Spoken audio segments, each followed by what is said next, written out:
Find a Way by Patrick G. McLean.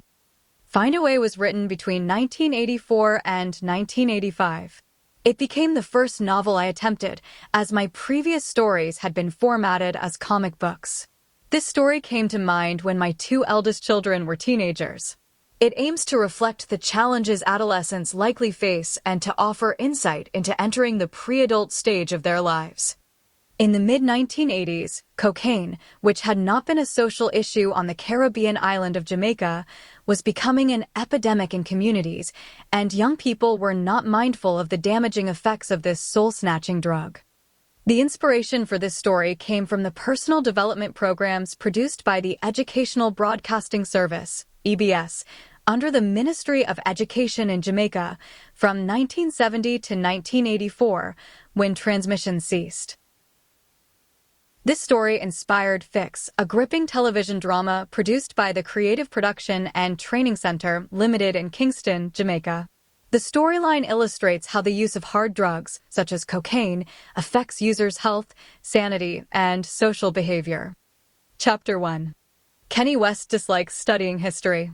He has always viewed history as a very demanding subject in school, especially because he must memorize many dates, names, and events.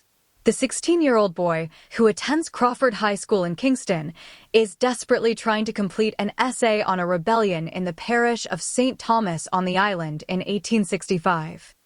Within 40 minutes, a wastebasket next to his writing desk fills halfway with crumpled attempts at starting an opening paragraph. Anxiety begins to creep in. The struggle with his homework and the summer heat have become overwhelming. The heat from a 60-watt lamp on his table adds to the sweltering room, which has a low-slab roof and small jalousie windows. Not even a gentle breeze from outside stirs the stagnant air.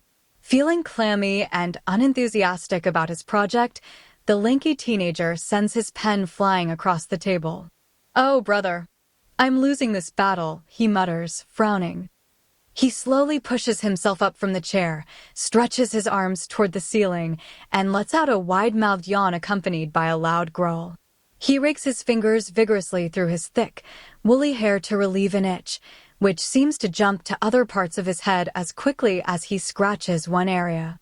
He has been keen on conserving electricity in his home, but now he cannot resist switching on the ceiling fan, hoping that the 4 18-inch blades moving the air will relieve the heat. Afterward, he picks up a telephone from a nightstand beside his bed and dials his classmate, Bobby McKoy. When his friend answers the phone, he is sitting on his bed, where the fan's draft feels cooler. "Hey, Bobby, what's up? Have you already done the history assignment?" "Sure. I got some information from a book I'd borrowed from the library.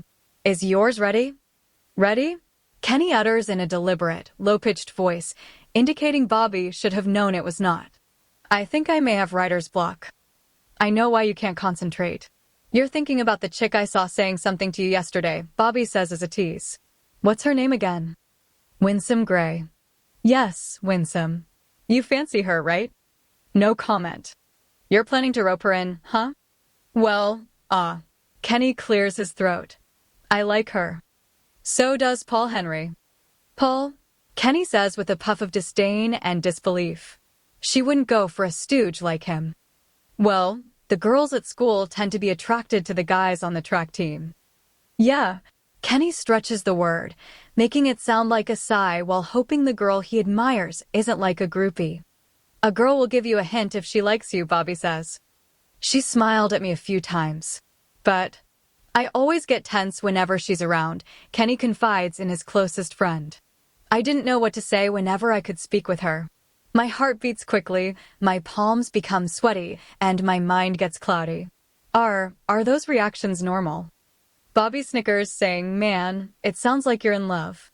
You need to be confident to catch her interest. She's one of the best-looking chicks in our school, and since you're shy, you're probably overwhelmed by her good looks. Man, you've got to make your move. You're either a player or a spectator." Yeah. Think of something nice to say, and maybe you might." "Just a minute," Kenny interrupts him. Irritation quickly appears on his face. "My little sister is eavesdropping." "Hang on." He waves an angry hand at the little girl peering into his room through an inner door open just a crack. "Cindy, get away from there," he shouts grumpily. The cute, bright-eyed, 7-year-old child scampers away, giggling.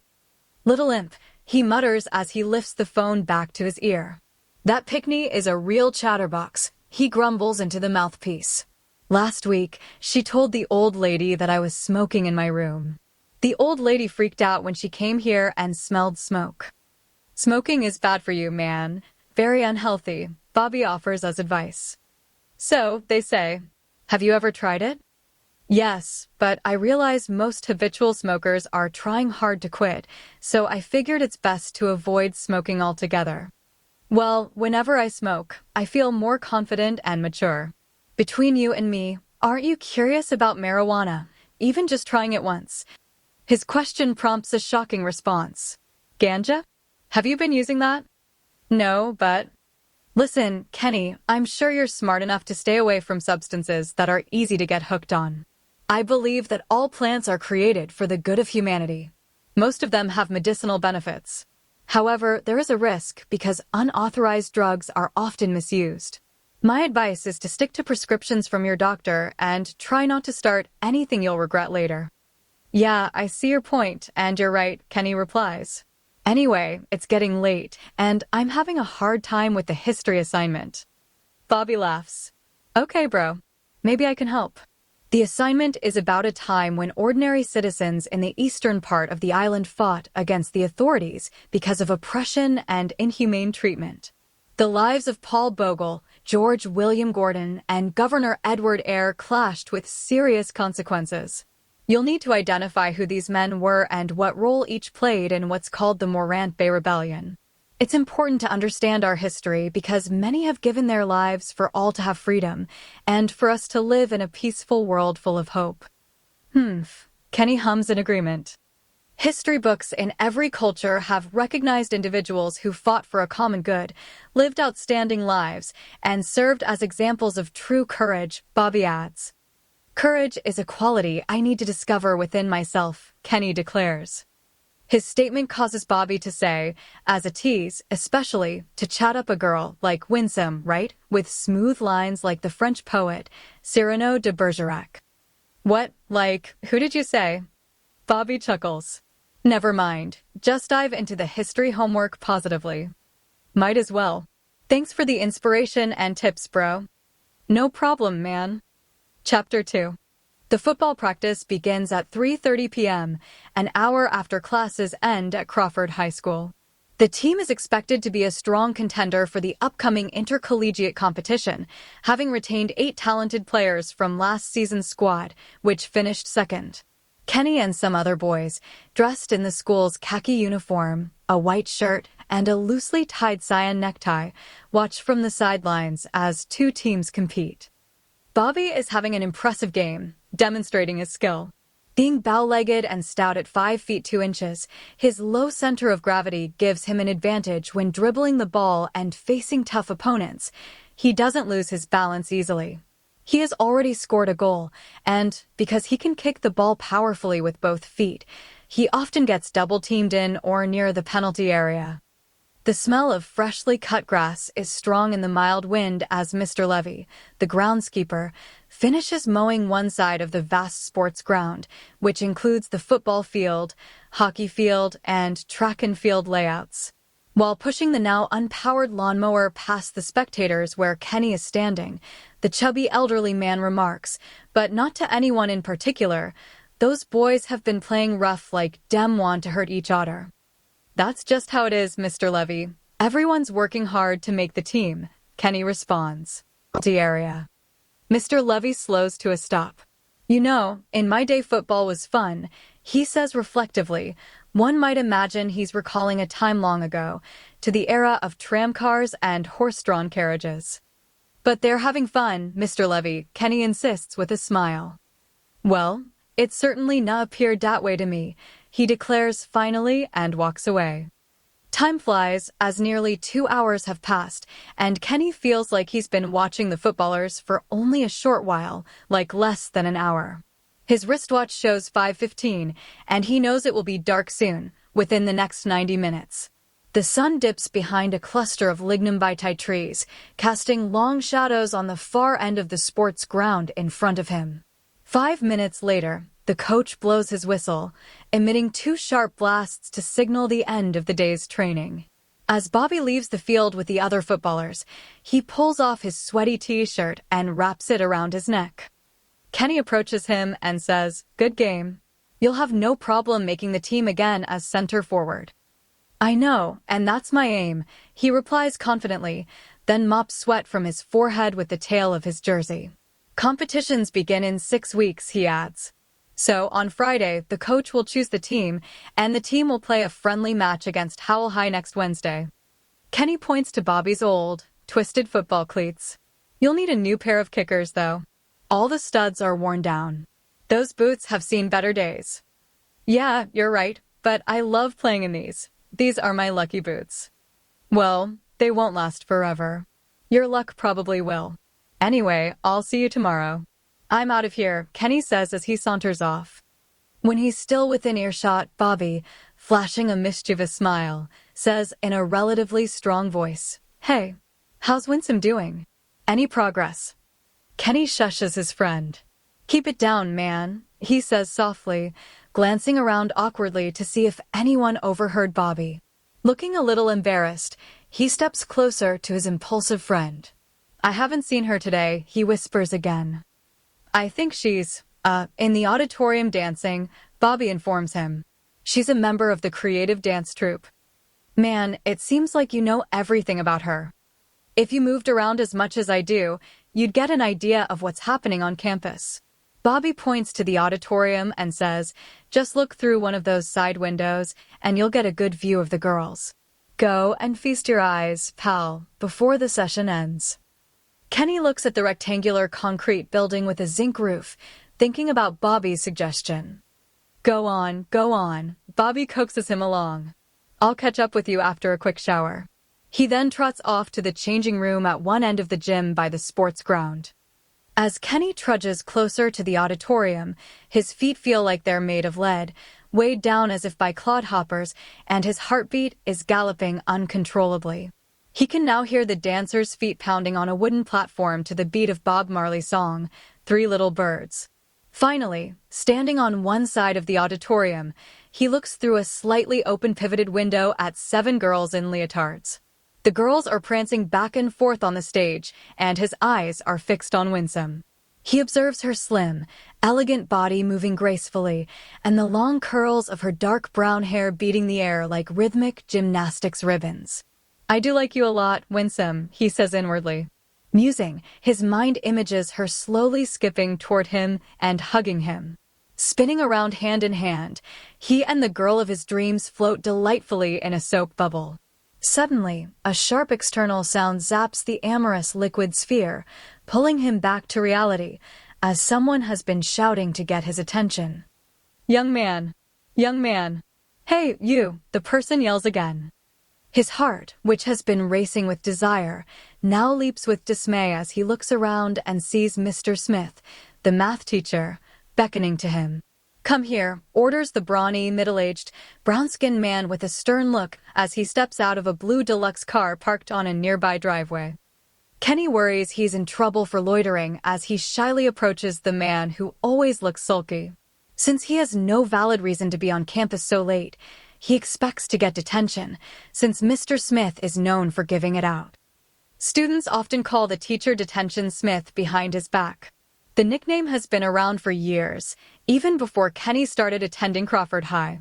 Rumor has it that he's so strict he would consider it automatic detention if a student dozed off, burped, yawned, coughed, blew his nose, or passed gas in class.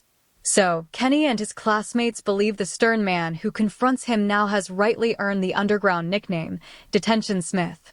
He imagines the punishment would be what students refer to as doing lines, which is writing a given sentence at least 100 times in detention.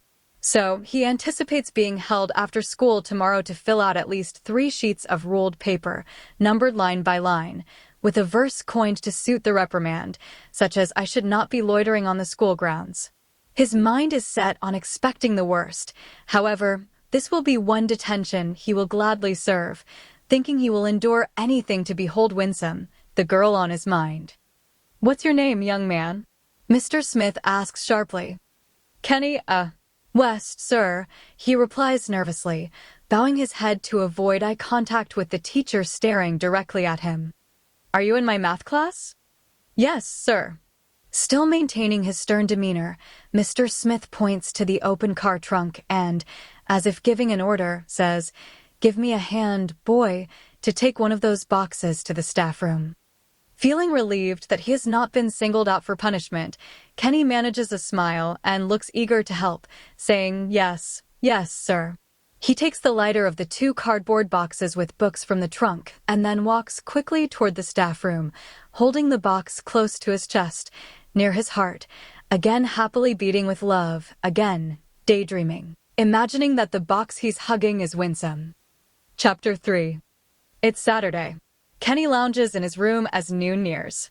He's leaning on the window ledge, peering through the louvers at a 9-year-old boy in the street. The boy desperately tries to keep a small diamond-shaped kite aloft. About 2 hours ago, Kenny saw the boy's older brother making the kite. Midribs stripped from the dry leaves of a coconut tree were bound crosswise and end to end with thread, forming the frame. Red, blue, and yellow paper tissues, called pretty paper, were affixed flat to the frame with flour and water paste. For flying stability, a conical bridle was threaded onto the upper body and attached to the main line on a spool, and strips of cloth were pieced together to create a light, slender tail that connected to the lower tip of the frame for added stability. While the barefoot youngster repeatedly runs up and down the sun-drenched road, a fox terrier bitch in front of Kenny's home keeps darting between the ends of a hibiscus hedgerow by the fence, barking at him. Despite the midday sun in his eyes and the scorching asphalt burning the soles of his feet, he is determined to catch a good wind to lift and keep his pretty kite in the air for at least a minute. After a while, Kenny feels like playing records. Thumbing through his modest collection of long-playing albums, he then pulls out Love Language by Teddy Pendergrass, a new album he recently purchased. He turns on his stereo and places the LP on the turntable platter, which is already spinning at 33 1/3 RPM. He is one of the young islanders who enjoys playing records loudly with plenty of bass. So, he adjusts the volume and tone controls on the stereo amplifier to a level where he can feel the rhythmic thump of deep bass from a pair of 12-inch speakers. He sits on his bed, interlocks his fingers behind his head, and leans back on a pillow propped against the headboard. While absorbing the passionate lyrics of Hold Me, he softly sings the chorus along with Teddy and Whitney, thinking of Winsome. He is in grade 11-2 and she is in grade 11-4. He has admired her from afar since 10th grade. Being shy, he hasn't had the courage to talk to her or even say hello casually. A week ago, he saw a poster on a bulletin board in the schoolyard advertising for a volunteer to serve as the sports reporter for the magazine committee. He wasted no time applying, thinking, since Winsome is the committee secretary, he would get a chance to meet her at the committee meetings if he were chosen over other applicants. Well, as fate would have it, he got the position, and it was she who then conveyed the good news. That was the first time he spoke with her, and Bobby caught a glimpse of them together. Kenny's mother, Mrs. West, and his sister, Cindy, are in the living room. Mrs. West looks frumpy. She is only 31, but at home, she dresses like a woman over 50, wearing a long frock with a scoop neck and buttons down the front, and styling her black hair in a classic bun. She has been combing out Cindy's long, tangled hair. Ouch! Cindy would yelp whenever the comb fastens in a knot. A phone on a nearby side table rings. When the bell chimes the 3rd time, Cindy jumps from a stool as if escaping the painful ordeal of combing her hair to grab the receiver. Hello. Who? Yes.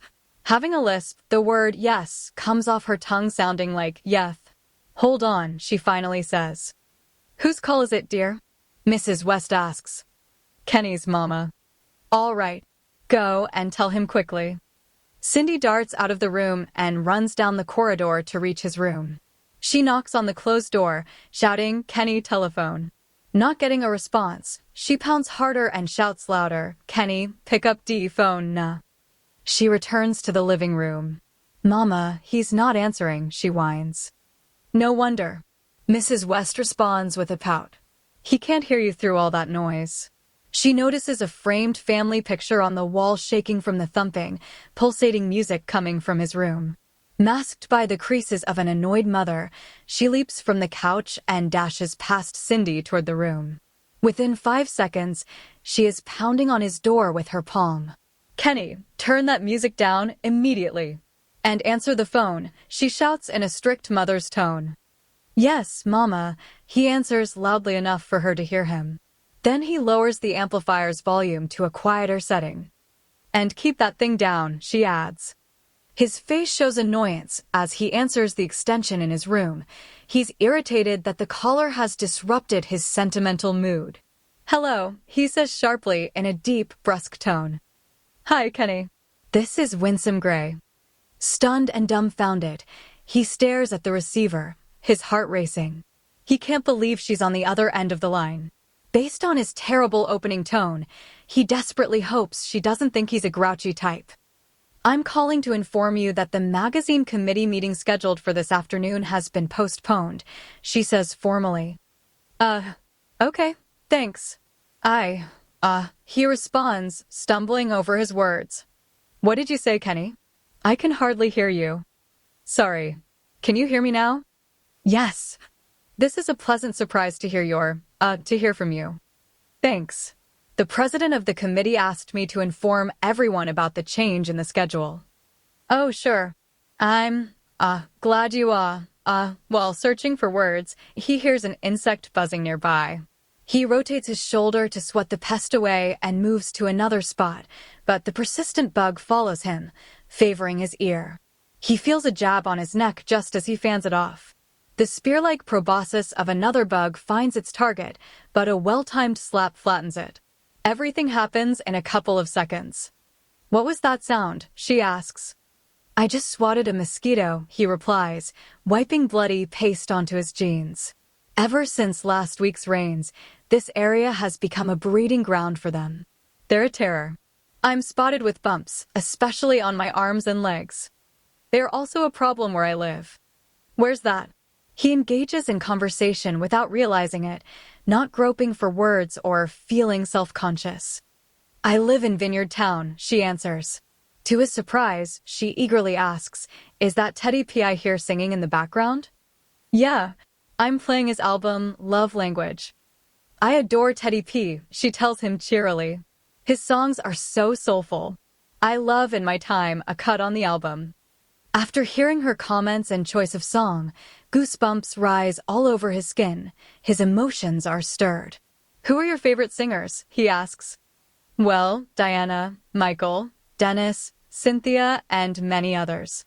I mostly like soul and reggae music." "Me too. I can lend you a couple of my albums." "Thank you, Kenny, but I'll take a rain check." Striking while the iron is hot, he asks, "How do you spend your weekends?" "It varies. I enjoy watching movies, dancing, and going to parties. Tonight, I'll be at Greg's party.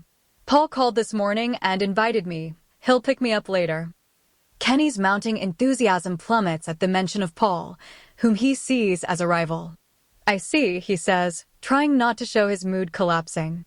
"Have a good time" comes out automatically, since it's the obvious thing to say, even though it's insincere, because the girl he admires will be partying with someone he loathes. "Oh, certainly," she responds merrily. "I've got to go now to get my hair done. I'll let you know which day the meeting will be. Bye." "Okay, bye, and thanks for calling." He listens until she hangs up. Wrapped with jealousy, he sinks into self-pity. He no longer feels like playing records. The upset boy disconnects his equipment by yanking the main cord from the wall outlet. Afterward, he lies on his back and stares blankly at the concrete ceiling. Chapter 4. Paul pulls up and stops his white Spitfire sports car outside the wrought iron gates of Winsome's home. All the buildings along the street are similar, light-colored, two-story, semi-detached townhouses with redwood louvered windows and slab roofs. Gray concrete fences with pebble dash separate the yards. Paul glances at his wristwatch, which reads 9:25 p.m.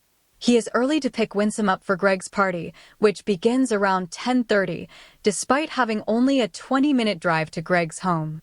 He turns slightly to check for anyone on the veranda or in the yard, not a soul in sight. He taps the horn, making 3 brief honks. While waiting in the car, he pats the top and sides of his sole hairdo and slowly bobs his head, feeling very pleased with his appearance. He flashes a terse smile to merely tickle his ego. Many might not find Paul handsome. However, his impressive physique and athletic talent, as shown by his high school records in the 100-meter and 200-meter races, have made him a celebrity and an idol, especially among girls. He has fully embraced his popularity, but all this attention has also made him somewhat self-centered. He would boast about his victories as a charming flirt, skilled at convincing girls to hang out with him and go to parties and movies. Now, he has added Winsome to his collection of prize trophies and considers her his greatest conquest. She is attractive in every way, and most of the guys he knows at school would love to date her. He lowers the convertible's top to show off the beautiful girl who will soon be next to him, turning heads to see his prized trophy. He can now feel the gentle, cool downdrafts from the wind blowing over nearby Long Mountain. The night sky above him is clear, with a half moon and countless twinkling stars. The soft glow from a streetlight catches his face as he looks into the rearview mirror again, patting the top and sides of his hair to keep an ideal oval shape. He offers a brief, terse smile once more. Then, the proud boy leans back into the sturdy bucket seat, stretches his muscular arm across the top of the passenger seat, and taps his fingers to the rhythm of popular reggae music playing coolly from the door speakers. Winsome, wearing a beige and black sheath dress with cap sleeves and a rounded neckline, steps through the gates and strolls daintily toward the car. He reaches across the vacant seat and nudges the passenger door open. As she boards, he turns down the radio and, in a pleasant rhythm, says, "Hello there." "Hi, Paul," she responds, smiling and sitting comfortably in the snug bucket seat. He eyes her admiringly from head to knees. Oh my, you're so scrumptious. And, oh wee, the fragrance of your perfume is so sensuous." "Oh, please," she replies dryly. "What do you expect, Paul? I'm a woman." "You sure are, my dear, you sure are," he says coolly. The powerful engine roars with a hearty vroom as he drives off. Chapter 5. Greg's party is in full swing with the lively music of groovy vinyl discotheque. The DJ starts mixing a medley of soca music on 2 turntables, blending seamlessly. Soca features fast-paced rhythms like reggae, and its infectious tempo draws everyone to the dance floor. Even those with 2 left feet are not shy about getting up and dancing. The living room, without furniture, is packed with about 40 excited teenagers. The partygoers are jumping, prancing, waving their hands, and singing loudly to hit songs by Byron Lee and the Dragonaires, Fab Five, Arrow, and the Mighty Sparrow. Psychedelic lights from the ceiling cast a hazy purple glow over the dance floor, making the colors of eyes and clothes look unnatural. The purple lights, along with a strobe light, make the dancers' energetic moves seem slower. When the soca break ends, Winsome, Paul, and other dancers, wet with sweat, step out of the room for fresh air. Delicious-smelling dishes of barbecued chicken and rice are served to those tired from dancing. Some rest in chairs on the lawn, some stand around to cool off, and others lean comfortably against the low concrete fences. Most are engaged in lively conversations. Winsome and 2 girls sit at one of the circular metal tables on the lawn. Paul, Greg, and Sam are on the veranda, lit faintly by the dim light from the living room. Greg's parents are away from home, so even though he's underage like his friends to drink alcohol, he has taken the opportunity to hide a few beers in a cooler with soft drinks and ice in the backyard. "What would your parents say if they caught us drinking liquor?" Sam asks him suddenly, squinting through his large plastic-framed glasses at the brew, which is just visible in a familiar dark brown bottle in his hand. "Don't worry about dat, man. They won't know a ting," Greg replies, fans a hand, sips his beer, and sways his 5'6", heavy-set frame to a reggae song now playing. "Enjoy yourself, and drink up, man." Staring quirkily again at the mostly finished liquid, Sam shrugs as if to say, "Oh well," and takes another sip. He looks out of place among the group of cool dudes and athletes with toned bodies, but since he's been the host's longtime neighbor, he has an automatic invite. Sam is a wiry 6'2" figure, towering over everyone else. He seems old-fashioned and nerdy, unlike the other boys dressed in loose sports shirts and acid-washed jeans with straight legs. He wears a tight button-up shirt he has long since outgrown, along with corduroy bell-bottom pants that reach his ankles. Also, he is the only one with a wide part in the middle of his short, clipped hair, which has waves from dabbing with pomade, resembling a 1920s hairstyle. The other boys have modern hairstyles with high, cylindrical tops and low, shorn sides. "I imagine the turnout is beyond what you expected," Paul tells Greg. You noticed that too, huh?" Greg responds. "Man, I see some unfamiliar faces in me yard." "Gatecrashers, as usual," Paul blurts. "It's difficult to avoid them without a gateman." True, Greg concurs.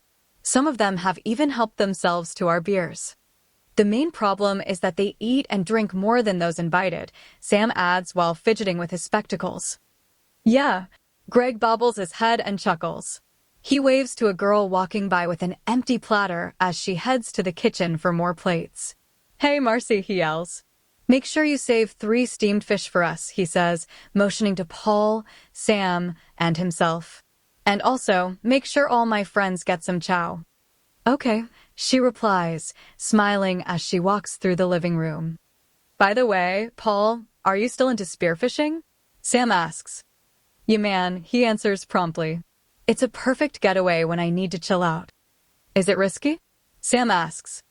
"Well, it's not, but it can be if someone ignores essential safety measures for scuba diving. I never dive to spearfish alone, and I only use the recommended equipment that must be kept in good working order," he tells them. Greg takes a swig of beer. "Have you ever encountered a shark?" "Sure," he replies, sounding like sharks are his regular acquaintances. The barracuda and the conger eel are more unpredictable. For instance, a barra can camouflage itself and is extremely swift. He takes a sip of beer and continues, it can become a dicey situation to shoot at a barra and miss. They might attack when provoked. Greg grins and sweeps a hand across his curly black tuft of hair. "To each his own, man. Paul, you won't find me near any fish that would attack, bite, or eat humans." He begins to unwrap a whole pack of cigarettes. Paul takes one from the pack, while Sam indicates he doesn't want any. Greg lights up both his and Paul's cigarettes with the same matchstick. He then shifts his gaze to Winsome, who is being served a plate of food. "I see you got a date with Cleopatra," he says teasingly to Paul. Before responding, Paul flashes one of his sly smiles. He inhales, filling his lungs with smoke. Then he forms an O with his mouth and coolly puffs out white circles. "Who? Winsome?" Come on, Greg. You should know by now the girls are crazy about me. I'm a smooth track star, so I